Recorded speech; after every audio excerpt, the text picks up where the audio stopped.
Ce jeudi, le sultanat d'Oman annonce approuver le survol de son espace aérien par des compagnies israéliennes. Une décision saluée par le ministre israélien des Affaires étrangères.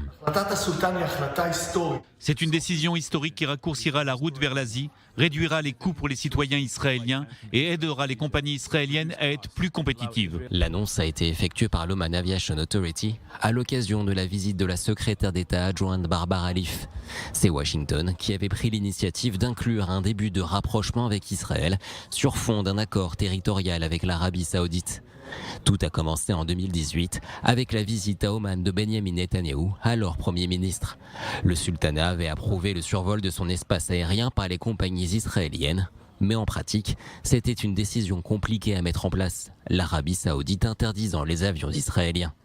Au cœur des débats, les îles de Tiran et Sanafir situées entre l'Arabie saoudite, l'Égypte et Israël.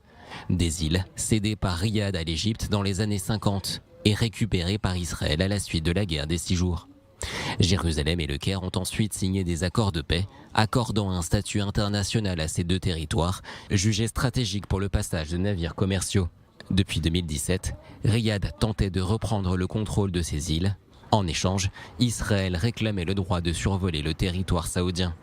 Une décision acceptée par l'Arabie saoudite lors du voyage dans la région de Joe Biden. Mais entre-temps, Oman avait refermé son espace aérien aux avions israéliens. Pour à nouveau approuver ce transit, le sultanat réclamait des avantages des États-Unis, des avantages a priori accordés ce jeudi par Washington.